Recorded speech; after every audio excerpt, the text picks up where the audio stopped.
This morning we would like to return to our study on Psalm 19 and verse 14.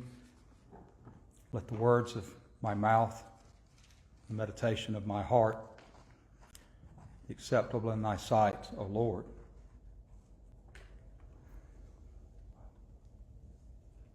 By way of giving somewhat of an outline and a refresher to our memory,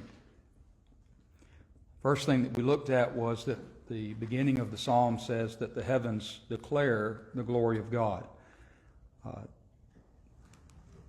The heavens and the creation, the universe itself, having been created by God and set in motion, has continued to do what God created it to do since that time. Been no deviation from it, other than the fact that when sin entered into the world, that may have changed a little bit of the characteristics of the earth itself, in the fact that Paul says, even now the creation groaneth together. So we understand that sometimes hurricanes, earthquakes, floods are a result of God dealing with man based on man's sinful actions. And yet, when Jesus was on the boat with the disciples and he spoke to the winds and to the waves and said, "Peace, be still," they immediately calmed. There was an immediate obedience to the Word of God by His creation, which we can't say that about us necessarily. The heavens declare the glory of God. The next thing is that the Word of God itself, in a sense, declares the glory of God. And I make no distinction between the inspired word that we have and the spoken words of God themselves. There really is no distinction between what is written here and what God would say Himself. And I think we need to really be adamant about that, because I think there's a lot of people in this world who don't view this book as highly as maybe they ought to. And I'm talking in the Christian community. Because if they did, you'd have less people ripping this apart and saying, "Oh, it should have said this and it should have said that," and blah, blah, blah. No, it says what it says. And so David would say the words of the Lord are pure words.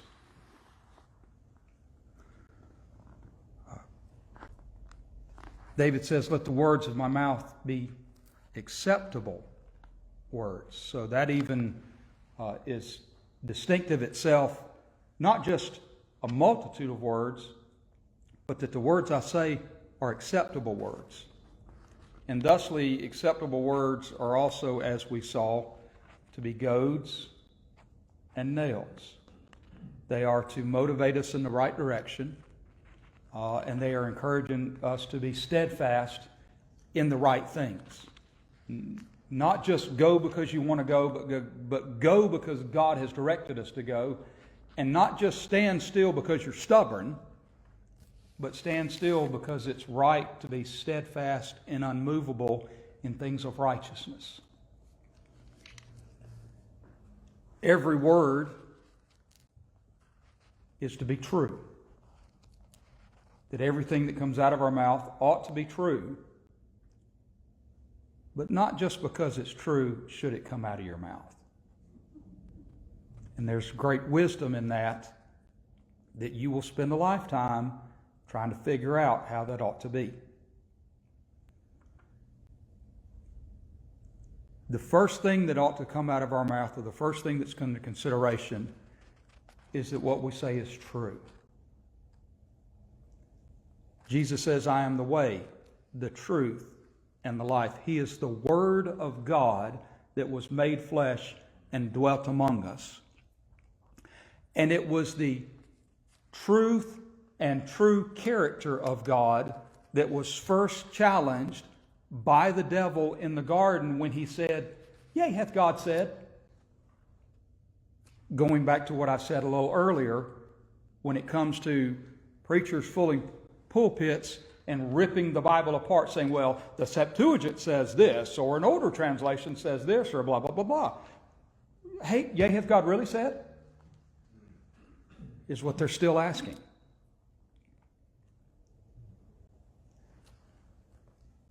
If I had, as I say, to put an outline on this, truth would be the very first thing that we established.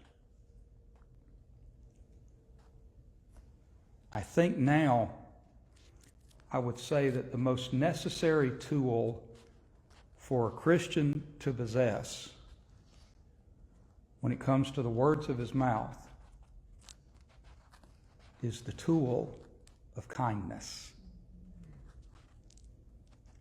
Because something can be true. And something true can come out of your mouth.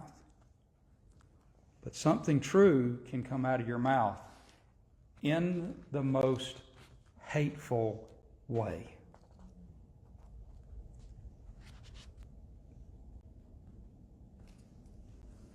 I was taught early on, and I didn't really learn this, and I still haven't learned this, that most people don't know, or they don't care how much you know until they know how much you care. People don't care how much you know until they know how much you care. You can be the wisest person on the planet. But if you address people in hostility and anger and bitterness and resentment, nobody's going to listen. I've heard it said of many ministers among our people, one in particular I'm thinking of, was not the most dynamic preacher you'd ever heard. But the congregations loved him because they knew he was a caring and kind individual. There was something I'd read this week concerning the subject of kindness, and I'm going to share it with you now. I would give you the name of the person, but I could not find the name of the person that had written this. So in some cases it just doesn't matter, because if it's true, it's true. It doesn't matter who said it. You can be kind to animals. You can be kind to the paper boy. And you can be kind to every stranger that crosses your path. But kindness to strangers is not the measure of our character. Kindness at home is the real test. And boy, isn't that so. And the reason for that is strangers do not carry our history. Strangers do not activate our wounds. And strangers do not mirror back the parts of us that we have avoided for years. Our spouse does. Our children do. Our homes do. Which, if you pause right there and think about that, there are things oftentimes that began in a workplace romances, simply because that other person doesn't know anything about you. And you don't know anything about them. And that if you were married to them or they were married to you, eventually your life would become what it is now. What oftentimes also happens is if a life gets fixed, it's because that person knows nothing about you and you choose now to completely hide all of that. You don't bring it out.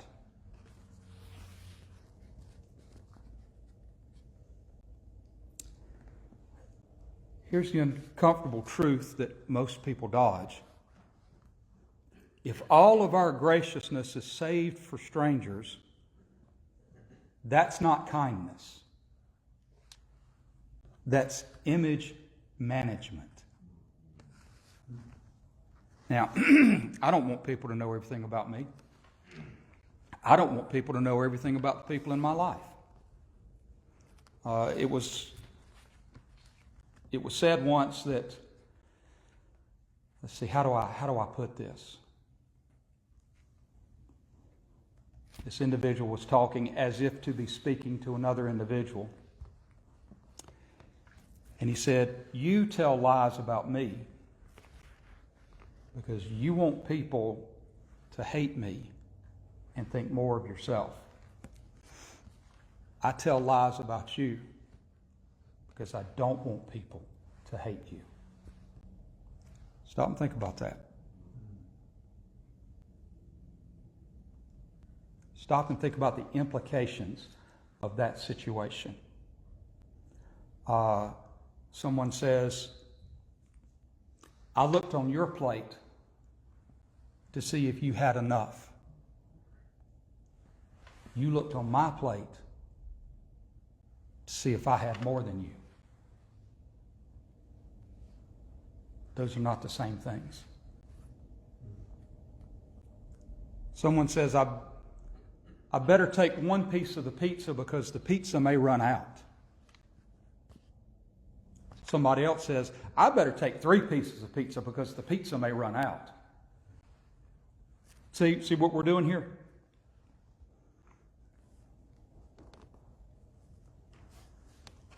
Image management is what a lot of us go around doing. The real measure of who we are is not the polite smile that we give to the grocery clerk. It's the tone we use with the partner who loves us. It's the patience we offer when our children are overwhelmed. It's the softness we choose on the days our egos want to snap. Is this uncomfortable yet for anybody? This is uncomfortable for me when I heard it the first time. Now he says marriages don't collapse from a major betrayal.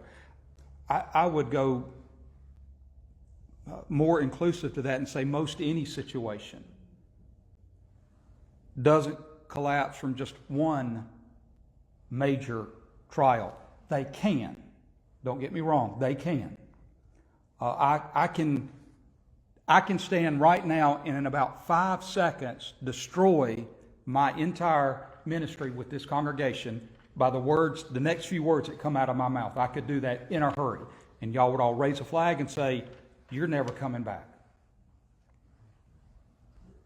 The reality is that most relationships don't collapse over one major betrayal. They erode slowly from daily neglect, from casual disrespect, from the slow leak of everyday unkindness and indifference. I used to hear Elder Sonny Piles say that I'd rather be eaten alive by sharks than nibbled to death by minnows. I'd rather pastor a church of woodpeckers than a church of termites.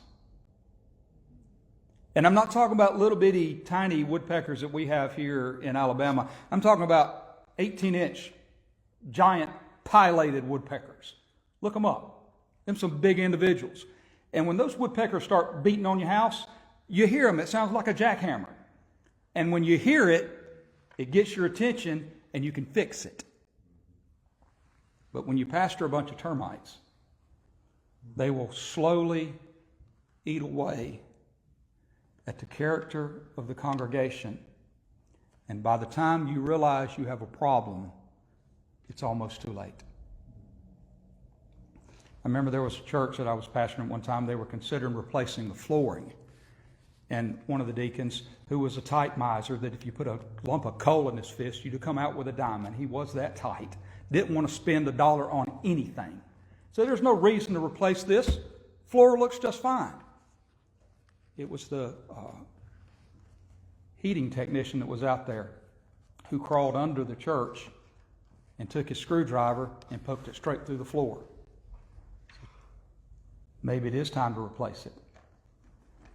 And as we began to rip up the flooring, the trusses that go, there's a main beam down the middle, and there's trusses that go to the side. Is that right? Is that what they're called? Joist. Floor joists. The floor joists that go to the side, they're supposed to hold the floor up. As we're lifting up the floorboards, the floor joists are falling and coming with it. The joists weren't holding the floor up. The floor was holding the joists up, eaten by termites. And by the time you realize it, the time and money to fix it is quite extensive and quite expensive.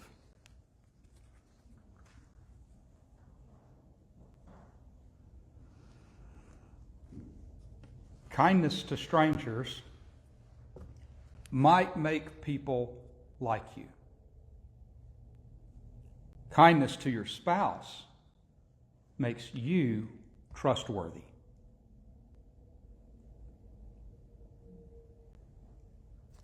Catch it? Problem is, in your mind, you're thinking of people right now within the church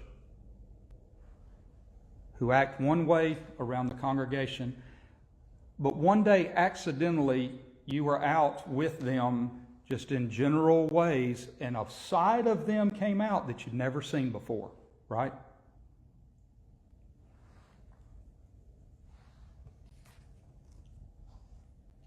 Kindness to strangers creates an image. Kindness at home creates a person of character. If we're kind everywhere except our own house, that's not kindness. That's performance. That's image management dressed up as virtue.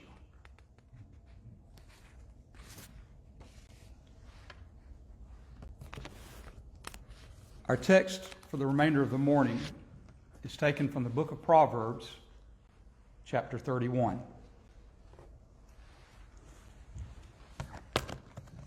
The book of Proverbs, chapter 31. Y'all know this chapter, right? This is the chapter on the virtuous woman.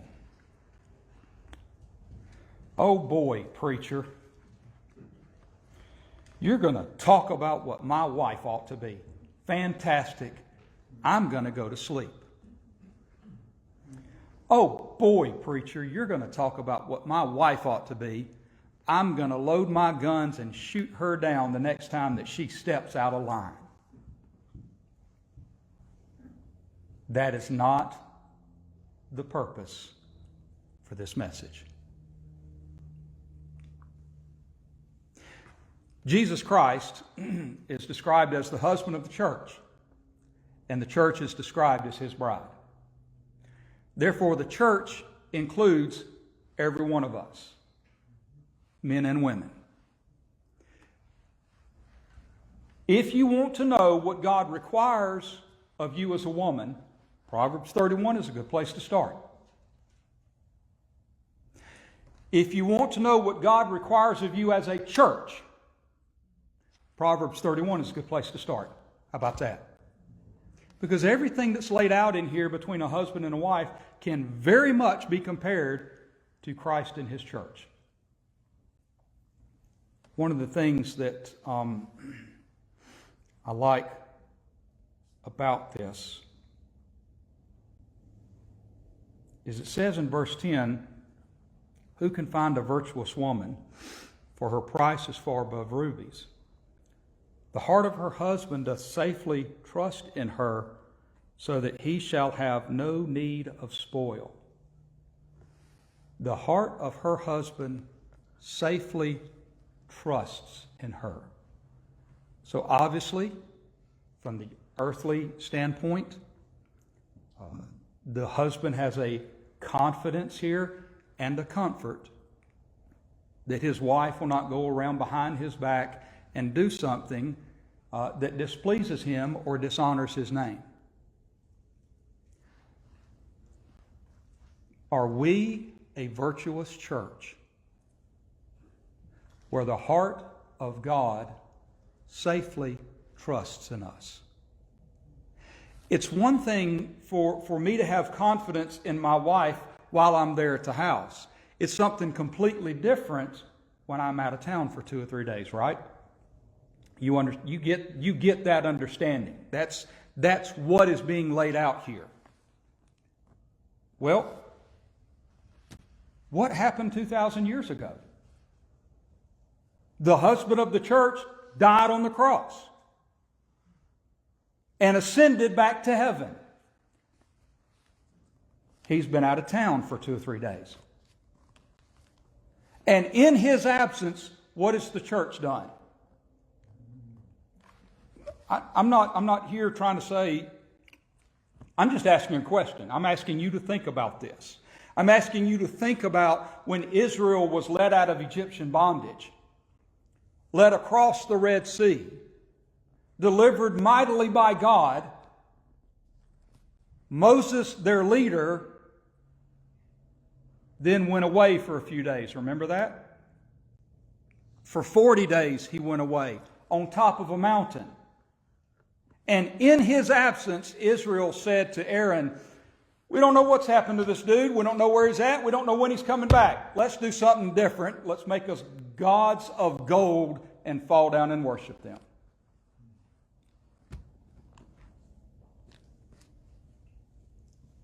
My friends, the church is no different at times. We are born again. We are given the Spirit of God. But we still have within us that old Adam nature. And those two fight and war against each other all the time. And it is a constant challenge in my life and in your life to be honorable and respectful to our God during times when we think He's not paying attention. You know, we all have the tendency to sort of live as half atheists, as if God doesn't exist. And we display that not only by the actions of our hands, but in this case, the words of our mouth.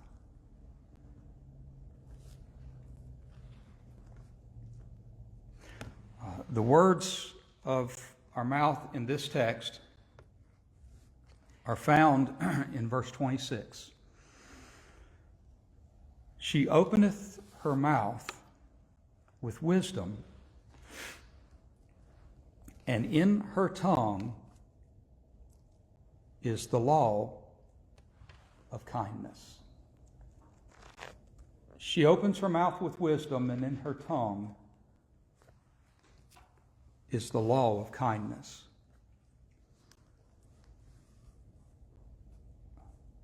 Proverbs 31 paints the picture of a woman who, number one, her speech is deliberate. She intentionally opens her mouth.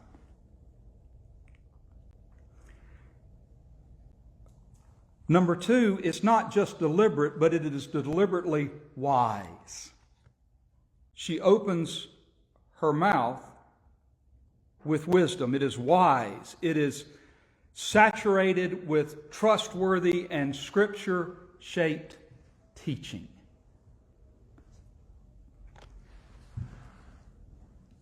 In Proverbs 12, in verse 18, the Bible says, Proverbs 12:18, there is that speaketh like the piercings of a sword, but the tongue of the wise is health. In other words, the Bible does not divorce speech from knowledge and understanding. Remember, that was the question that God asked Job. Who is this that darkeneth counsel by words without knowledge? In other words, you see this all the time in the news media around us, that there are a great number of people who think that just by their many words they use, they're intelligent. And it's nothing more than a word salad that doesn't mean anything.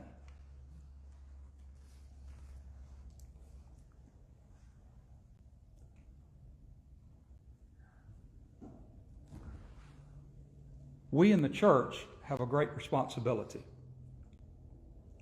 We have a great responsibility that when we stand before God's people, what we have to say is true.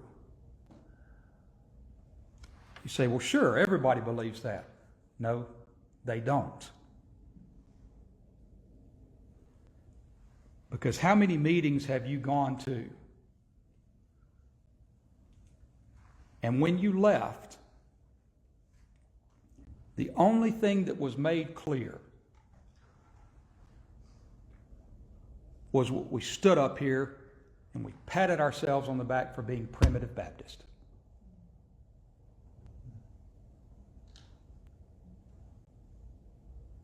You know, for example, someone says that person over there in Romans 1, those that hold the truth. That's old Baptist. They're holding the truth. If you'll read Romans 1, it's not about holding the truth and possessing it. It's about withholding the truth and pushing it down. So if those people in Romans 1 are primitive Baptists holding the truth, they need to be dealt with. Because they're holding it in unrighteousness. They're withholding it from people, is what they're doing. The church that enters in Revelation is not the primitive Baptist church. It's all of God's people. See what I'm talking about? We're just as full of ourselves at times as other people are. You know, I think some people are just more honest with it than we are.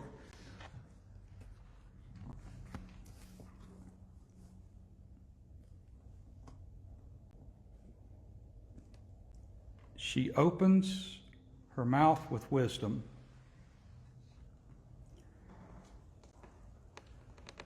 And when you speak with wisdom, you also have to speak controlled. You can't just say the first thing that comes to mind necessarily. You have to be, in your deliberate communication, controlled with what you say. Whew. How many of y'all have a good remote control on that mouth of yours? And when the commercial comes up that is not pertinent to the TV show, you just press mute. Don't have that, do you? I mean, we got it on our TVs, we got it on our smartphones, we got it on our iPods and our iPads and our iPads and all this, that, and the others. But we don't have it on ourselves.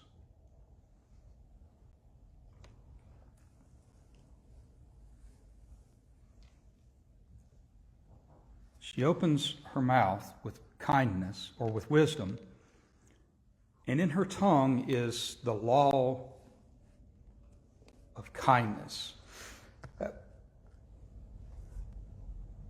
She keeps timeless truth ever ready on her tongue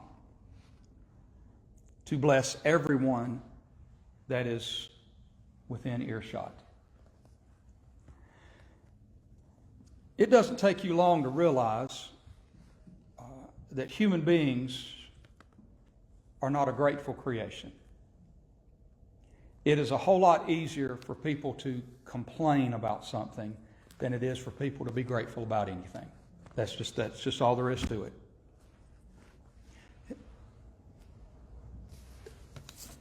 With worldly communication, think about, number one, how much of it is relativistic discourse. In other words, truth is truth. It's true to me. Your truth may not be my truth. My truth may not be your truth. You know, the world don't move by the beat of just one drum. What's right for you may not be right for some. Does that sound familiar? It should. It should sound familiar. That was the theme song of a very popular show in the 80s.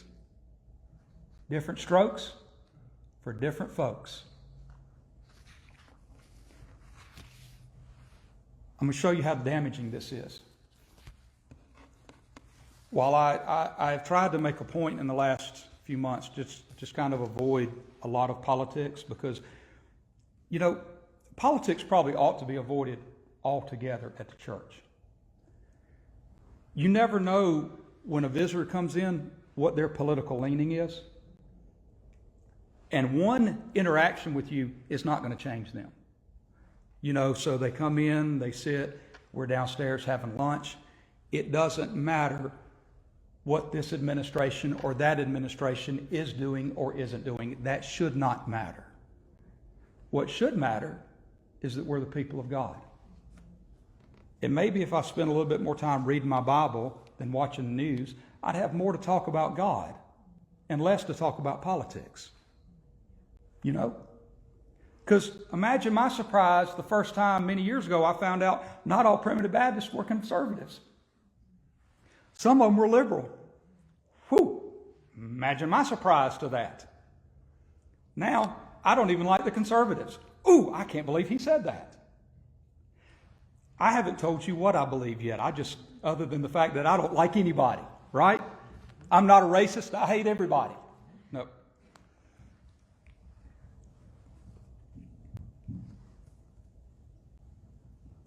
But this person in Canada that shot that school is not a female. Huh? Do any of y'all know what I'm talking about? There's a school shooting this week by a man in a dress. That's the truth.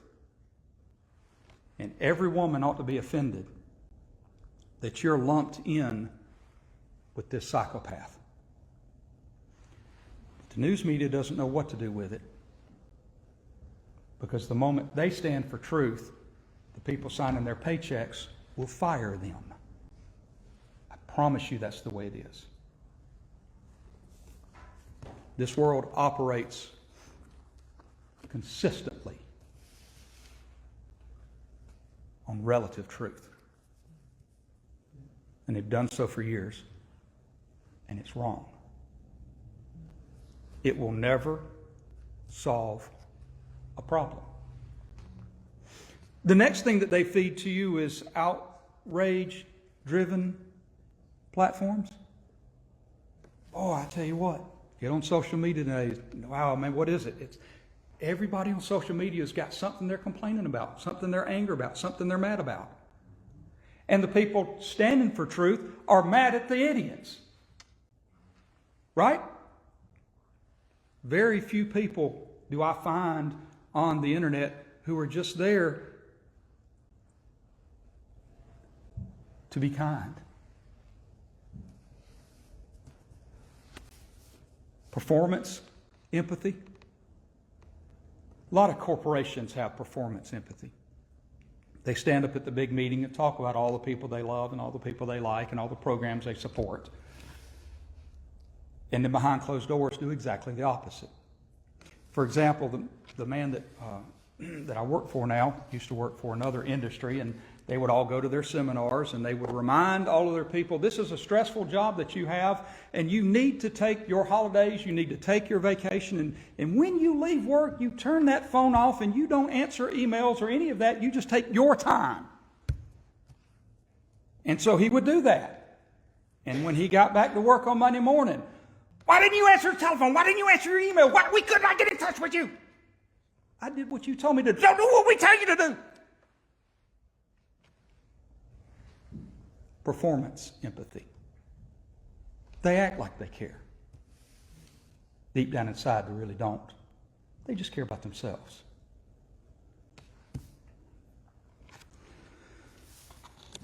There's any number of ways that we can continue on with that, but I'll pass along. There's something I'd like to say a lot better about this, because really, when you talk about the subject of kindness, it says that in her tongue is the law of kindness.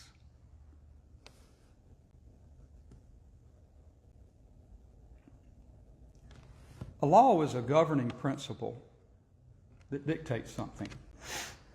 We have the law of gravity, law of thermodynamics. All those things were created by God to govern something. Those are things that are in place whether you want them to be in place or not. I don't necessarily think that that's the case now dealing with sinful human beings. There's a lot of laws that are written in the books because we're sinful.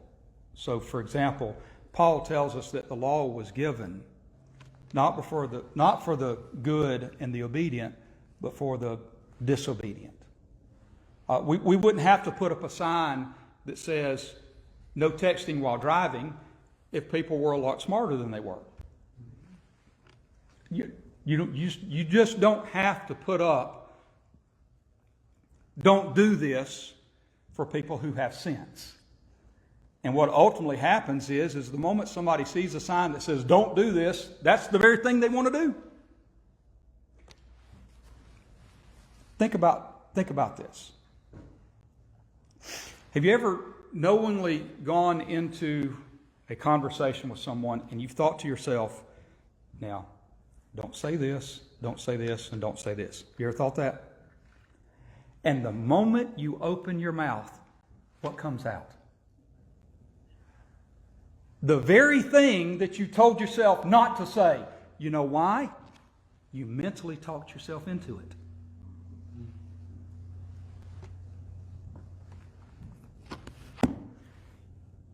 A law of kindness is a law, a governing principle to dictate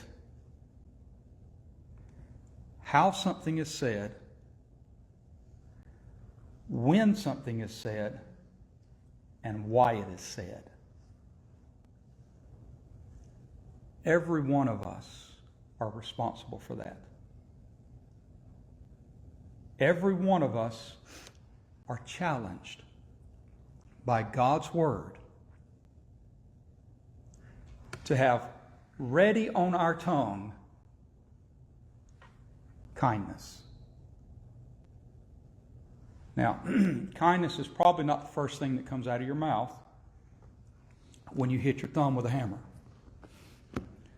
Kindness is probably not the first thing that comes out of your mouth when you bang your pinky toe against a table leg. Kindness is not the first thing that comes out of your mouth when you spill a whole glass of water across the table. Right? Can we just be honest with ourselves? That's not the first thing that comes to mind usually.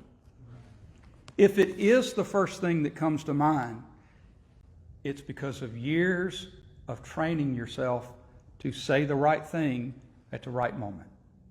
Now, can you train yourself to say the right thing at the right moment and still have a broken heart?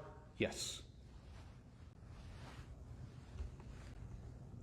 But wouldn't you rather hear somebody say the right thing at the right moment than say the wrong thing at the right moment? And at least they were sincere about saying the wrong thing.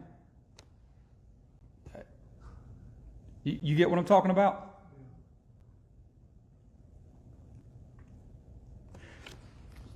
Speaking on the subject of kindness, I was thinking how interesting this is. So, if God is saying you need to be kind, Think how interesting that statement is? Doesn't it say more about the nature of man? That he needs to be taught, and taught a lot, to be kind? I mean, if we were all just basically good creatures and we all had, a little spark of good, or whatever bad is in us is just little bad and it really doesn't matter. We're all just basically good people. How come teaching kindness is such a difficult issue? You would think that if people were basically good, this subject would really need no attention. And yet, while multitudes expect kindness from other people, they dispense very little of it themselves. And I think this says more about human nature than anything else.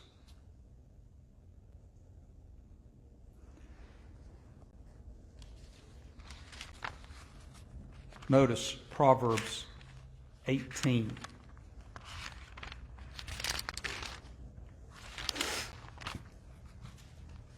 Proverbs 18 and verse 21. Proverbs 18 verse 21 says, "Death and life are in the power of the tongue, and they that love it shall eat the fruit thereof." Eat the fruit of what? It. It what? Life and death. If you're an individual who's hateful to people, you're going to eat the fruit of that. People are going to be hateful to you. But that's, in America, everybody's living in the victim mentality. I'm a victim. I'm a victim. I'm a victim because of my gender. I'm a victim because of my race. I'm a victim because of my nationality. I'm a victim of my poverty. I'm a victim of, take your pick. Most people are a victim of themselves. Most people are a victim of their own actions. Most people are just a victim of their own imaginations.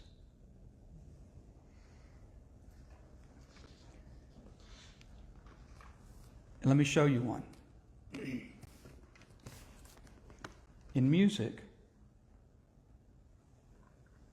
there's a musical term in the Latin called ritardando. It means when you're playing the music, you come to a point, you're supposed to retard the motion of the music. That means you are to slow down the motion of the music. It is not meant to be evil. It is not meant to be derogatory or anything of such nature. So when we talk about human beings whose mental faculties maybe didn't grow to where they wanted to be, or maybe their height didn't grow where it needed to be, we would say that that was retarded. It was just slowed. It is not meant to be evil. It is not meant to be derogatory. It is not meant to be looked down upon. But there are people in this world who don't know how to control their mouth, and have taken that word and made it ugly. So now nobody can say the word, because we allowed the uneducated to dictate the parameters of the conversation. Life and death are in the power of the tongue. If you want people to listen, it's probably best to say something worth listening to. If you want people to hate you, then you can say things that are hateful. And they're not going to listen. Death and life are in the power of the tongue. And they that love it shall eat the fruit thereof. My marriage is only as strong, and it only grows as well as the food I feed it.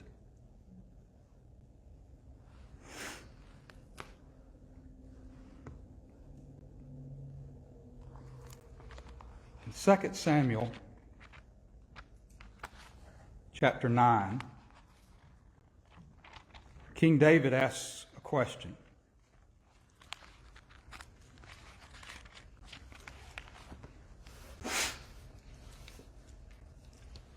When it comes to the issue of kindness, as the article said that I'd read to you, kindness begins at home. Whatever position you're in, though, in life, home may be defined as something different.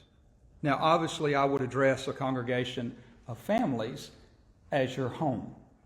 I would also address a congregation as your congregation as a home. Because you can leave here today and talk about how dull the preacher was, and how pitiful the singing was, and how sorry the praying was, and the food was just atrocious. And by the time you get home, you're ready to look for somewhere else. And the only thing that changed was you.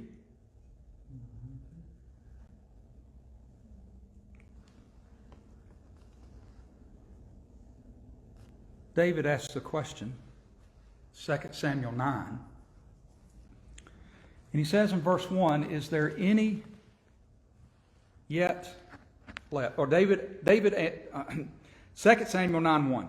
And David said, is there yet any that is left of the house of Saul, that I may shew him kindness for Jonathan's sake?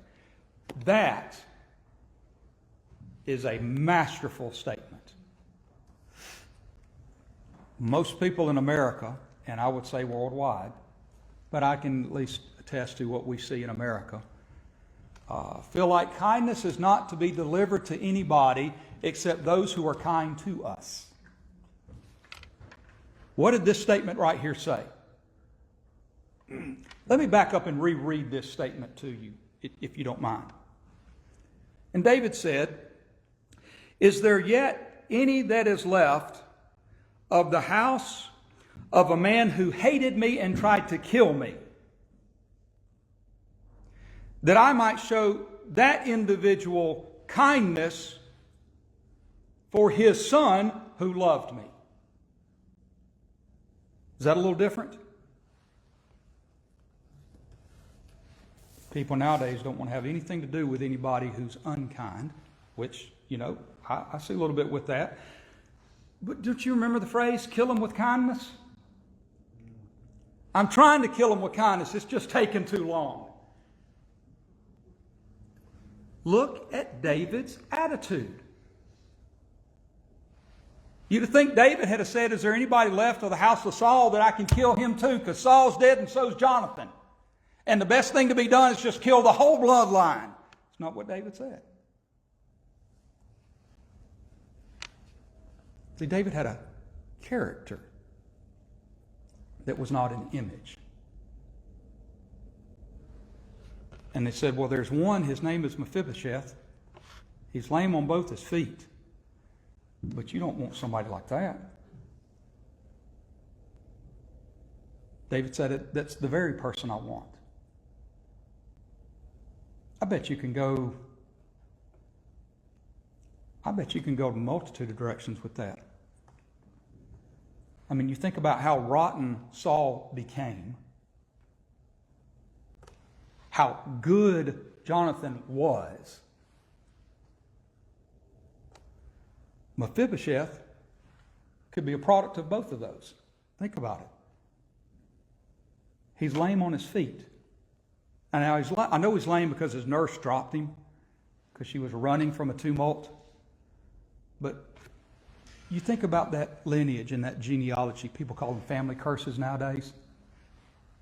Think about how many people that you know are crippled in their emotions and in their personality because of where they came from.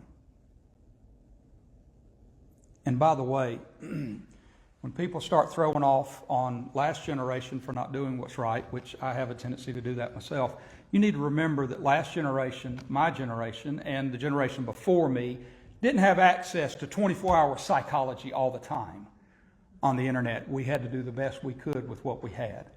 We should have done better because we had the Bible, but we didn't. That's another story. David says, I want to show someone kindness, not because of them, but because of someone else. What does that sound like?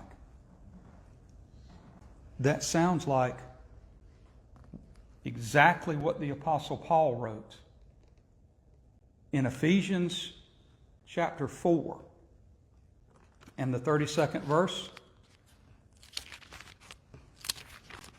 Be ye kind one to another, tender-hearted.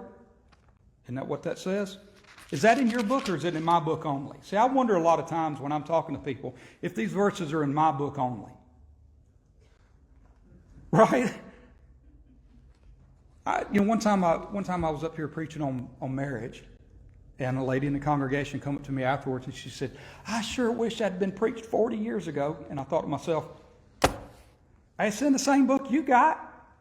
All I did was read it aloud. You could have read it at home in private.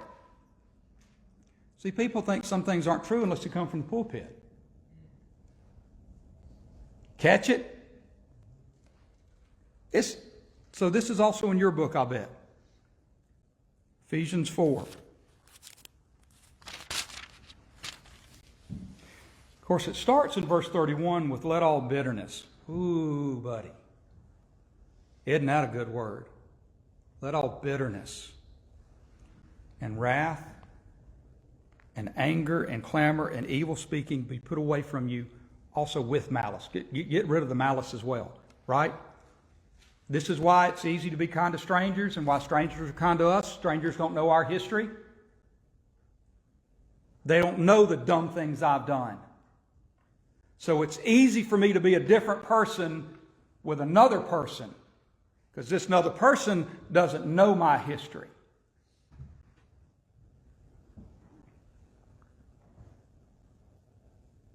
It's another level of grace for you to know somebody's history and love them anyways. This is one of the reasons I think that God had put down that it is to be one man and one woman till death do you part. Because anybody can leave when it gets difficult. And people do. I'm not throwing off on that. It's easy to leave when things get difficult. But guess what? The next place you're going to go, guess what's going to happen? It's going to get difficult again, you think? And then what you going to do? At what point are you going to realize it's just cheaper to stay married? But this is interesting when you look at people in this world. Those in the Bible, he talks about those who are given to marriage.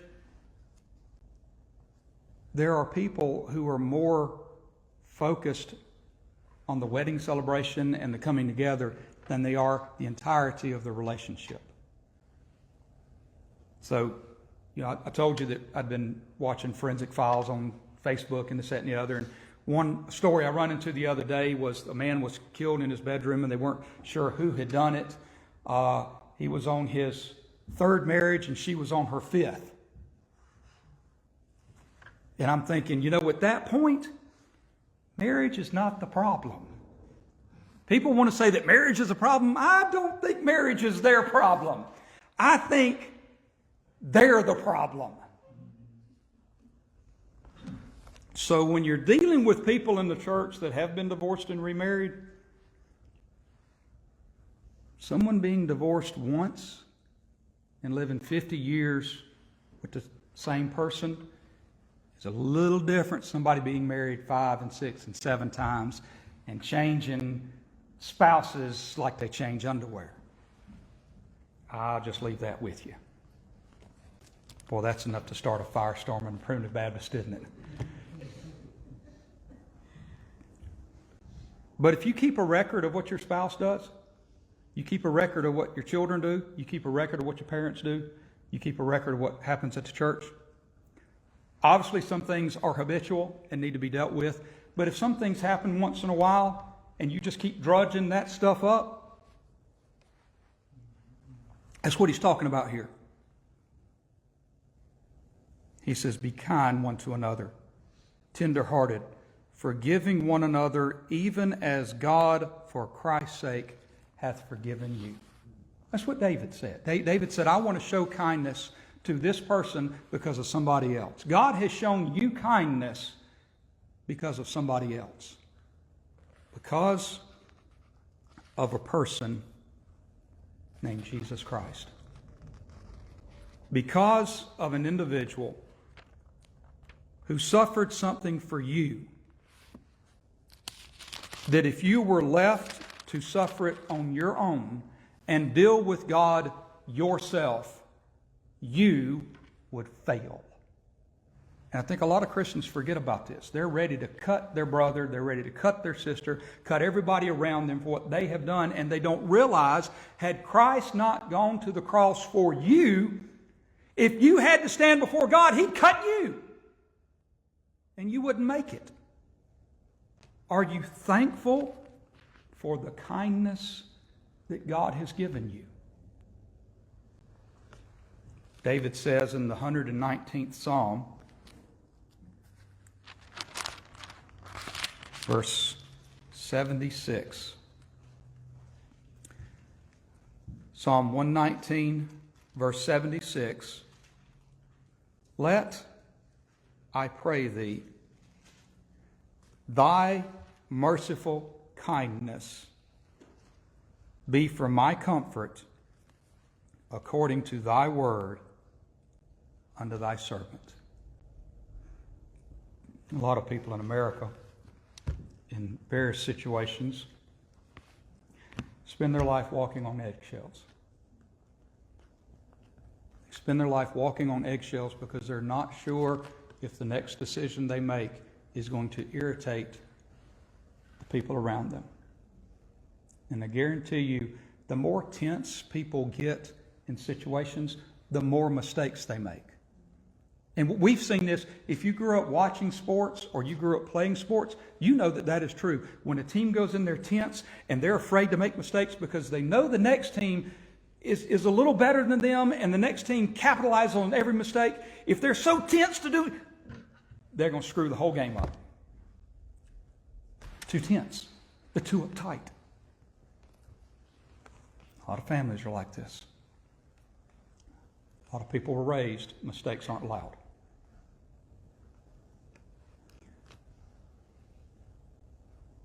Are you thankful for the kindness that God has given you?